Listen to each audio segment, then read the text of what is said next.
अली ज़िया साहब, ये बताइएगा कि ये जो मुसाफिरों को ऑफलोड करने के हवाले से सारी चीज़ें जो हैं वो सामने आ रही हैं, ट्रैवलिंग डॉक्यूमेंट्स का मामला है यकीनी तौर पर, और इसमें किन खामियों की बुनियाद पर जो है वो मुसाफिरों को इंटरनेशनली जो है वो ऑफलोड किया जा रहा है, इस हवाले से अब ताज़ा तरीन पॉलिसी क्या है? जी, सबसे पहले तो आपको पता है पिछले कुछ चंद दिनों से खा वो सोशल मीडिया हो या वो हमारा मेन स्ट्रीम मीडिया हो, प्रिंट मीडिया हो, बहुत ज़्यादा इस बात का तज़किरा किया जा रहा है। और आज हमने इसमें फैक्ट्स एंड फिगर्स भी दिए हैं पब्लिक के लिए, ताकि इस पैनिक को कम से कम किया जा सके और सर्टेनिटी को बढ़ाया जा सके। इशू जो आ रहा है वो उस तरफ आ रहा है कि या जिनके डॉक्यूमेंट्स बाज़ औक़ात फेक होते हैं, या फिर उनके डॉक्यूमेंट्स में कुछ ऐसी चीज़ें लैकिंग होती हैं जिसकी बुनियाद पे उनको यहाँ इन चीज़ों का सामना करना पड़ता है। या फिर जैसा कि पहले भी मुख्तलिफ जगहों में बताया गया कि मुख्तलिफ जो ऐसे हैं माफियाज हैं जो कि ह्यूमन स्मगलिंग में इन्वॉल्व हैं, वो उन लोगों को ट्रांजिट में कहीं और ले जाते हैं और अपने रिस्क प्रोफाइलिंग के सामने रखते हुए हम उन लोगों को जो है यहाँ पे उनको उनकी जो एक डिनायल है वो उनको किया जाता है। और उसमें कहीं ना कहीं उनके डॉक्यूमेंट भी लैकिंग होते हैं, या जब वो यहाँ पे आते हैं और हमारे रिस्क प्रोफाइलिंग यूनिट पे इंडिकेटर्स के अंदर फॉल करते हैं, ठीक है। जहाँ कहीं ना कहीं वो अपना सब्सिक्वेंट कैश नहीं कैरी कर रहे होते या ऐसे डॉक्यूमेंट लैक कर रहे होते हैं जिसके लिए उनको बाहर जाने के लिए चाहिए, तो फिर उनको डिनायल दिया जाता है। अच्छा, डिनाइल दे दिया किसी को, अब वो कितने अरसे के बाद दोबारा जो है वो सफ़र करने के काबिल हो जाते हैं? क्योंकि एक तशवीश जो आम तौर पर पब्लिक में इस वक्त फैल रही है, और अब ये अफवाह है या नहीं है ये आप बताएंगे, कि उनके जो पासपोर्ट्स हैं उन पे स्टैंप कर दिया जाता है ऑफलोड करते हुए, और वो स्टैंपिंग के बाद जो है वो हमेशा के लिए उनके पासपोर्ट का हिस्सा बन जाता है और मुस्तकबिल में उनको इसके हवाले से परेशानी हो सकती है।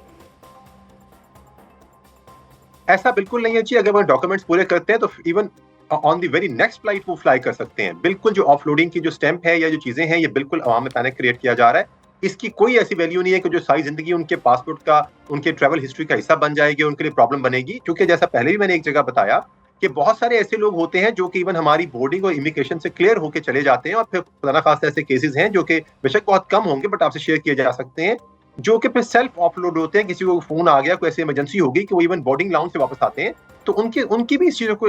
हिस्ट्री में ऐड किया जाता है। बट कहीं भी उनके सफरी आगे फ्यूचर में उनके लिए वो प्रॉब्लम नहीं होता। लेकिन टिपिकल उन केसेस की बात करूं जिन केसेस के बारे में प्रोपगेशन की जा रही है,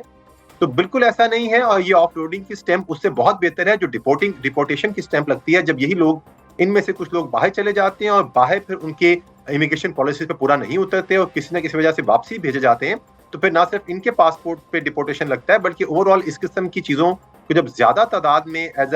अ ऑर्गेनाइज तरीके से इस तरह की चीजें सामने आती हैं, तो फिर हमारे पासपोर्ट की भी जो एक सेंसिटिविटी है उस पर भी फर्क पड़ता है। तो बिल्कुल इसमें कोई परेशानी की जरूरत नहीं है। जैसा पहले बताया गया कि परसेंटेज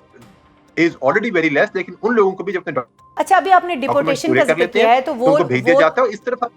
अली साहब, अभी आपने डिपोर्टेशन का जिक्र किया है, तो अभी वो तमाम लोग जो डिपोर्ट होकर पाकिस्तान वापस आ जाते हैं, उनके खिलाफ कार्रवाई की रेशो जो है वो उतनी ज़्यादा नहीं है। इस हवाले से मोहसिन नकवी साहब की तरफ से ये बयान भी सामने आया कि ये जो डिपोर्टेशन के बाद जो पाकिस्तान वापस पहुंचने वाले लोग हैं उनके खिलाफ कार्रवाई भी की जाएगी, क्योंकि जाहिर है किसी न किसी जाली डॉक्यूमेंट या वहाँ पर कोई एक्टिविटी ऐसी होती है जिसकी वजह से वो डिपोर्ट होते हैं। देखिए, हमारा तो टोटल फिगर है ऑलमोस्ट लाइक 52,000 के वैसे लोग हैं जो इस साल रिपोर्ट होके आए। उसमें हमें कैटेगराइज करने की जरूरत है कि उसमें कुछ लोग ऐसे होते हैं जिनको हम जनरल रिपोर्टीज कहते हैं, जो किसी वन और ऐसी रीजन की वजह से वापस भेजा जाता है, जो कि एक क्रिमिनल एम्बिट में नहीं आती। मसलन बाज लोगों के पासपोर्ट एक्सपायर हो जाते हैं, उनको ईटीडी वहां से डॉक्यूमेंट देके भेजा जाता है, या कुछ ऐसे ओवरस्टे होते हैं या इस किस्म की चीजें होती हैं, तो वो उस सूरत हाल में डेफिनेटली वो एक उनके खिलाफ उस तरह कार्रवाई नहीं होती है। बाद लोग ऐसे होते हैं जिनको फ्रॉडेंटली ले जाया जाता है, तो अभी जो एक नया कानून है ट्रैफिकिंग पर्सन का, उसके लिहाज से विक्टिम का स्टेटस रखते हैं। लेकिन जब वो यहाँ आते हैं तो वो जो एजेंट्स जिन्होंने उनको फ्रॉडलेंटली ले गए होते हैं, उनके खिलाफ कार्रवाई होती है। और फिर वो लोग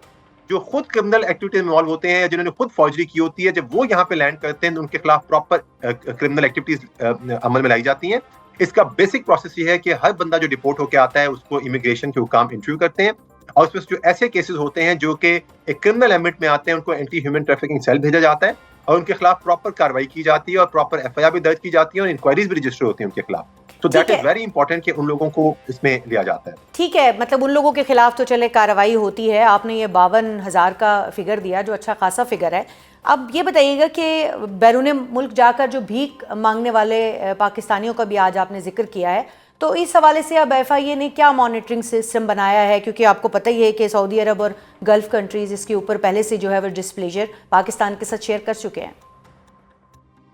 देखिए, बड़ा इंपॉर्टेंट क्वेश्चन है आपका, और इसमें सारा पर्पस भी एक्सप्लेन होता है, जो बीच में मैं कहना चाह रहा था कि हम ये बार बार इस चीज की तरफ आना चाह रहे हैं कि डिपोर्टेशन जो है वो एक तरफ उसको इस एंगल से आप हम लोग देख रहे हैं, किसी बंदे को बाहर नहीं जाने दिया, तो दूसरी तरफ इस एंगल से भी हम जरूर देखें कि किसी बंदे को हमने बाहर ट्रैप होने से बचा लिया। मैं आपसे ऐसे इंसिडेंट शेयर कर सकता हूँ जहां पे लोग, एक तो है ना, जितना बैगरी की बात की, मैं आता हूँ इस तरफ, लोगों को ट्रैप करके बाहर बुलाया गया और मुख्तलिफ मुल्कों में फिर उनको मुख्तलिफ कामों के बहाने से बुला के हॉस्टेज कर लिया जाता है, उनके घरों से पैसे मंगवाए जाते हैं, और ये सिर्फ यही नहीं, उनके पासपोर्ट वहां पर रिटेन कर लिए जाते हैं, उनको बॉन्डेड लेबर में उनको सब्जेक्ट किया जाता है। जहां तक आपने बात की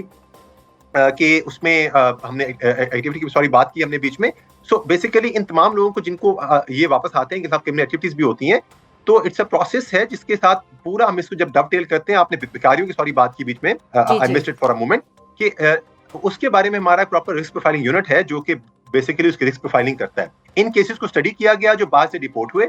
उसके बाद एक प्रॉपर इस पर इंटेलिजेंस बेस्ड असेसमेंट बनाई गई। मैं उसको छोटी सी आपको मिसाल देना चाहूंगा कि फर्ज करें एक खातून एक अपने छोटे से बच्चे के साथ, जिसका फाइनेंशियल बैकग्राउंड बिल्कुल जीरो है, वो उसको गोद में उठाए 3 महीने का उम्र का वीजा लेती है, और उसमें उसके पास कोई जस्टिफाइड रीजन नहीं होती, उसका financial background at the back and नहीं होता। I am just sharing a case study with you. ऐसी बहुत सारी डिफरेंट एग्जांपल्स होंगी, every case may be different from other one. तो ये वो इंडिकेटर्स हैं कि ड्यूरिंग इंटरव्यू और ड्यूरिंग देयर डाटा एनालिसिस हमारे सामने चीजें आ जाती हैं, और फिर उसके ऊपर फिर इसको हम जो है वो प्रॉपरली रिस्क असेसमेंट को सामने रखते हुए फिर उनको फिर हम डिनाइल ऑफर करते हैं। तो इसके पीछे पूरा मैकेनिज्म चल रहा है, ये इतना सिंपल नहीं है, ये इतना रूथलेस गॉड फॉरबिड नहीं है। एक तो प्रोसेस है जो यहाँ हम इमिग्रेशन के मौके पर द स्पॉट कर रहे हैं, इसके पीछे एक पूरा नेटवर्क है हमारा एंटी ह्यूमन ट्रैफिकिंग का,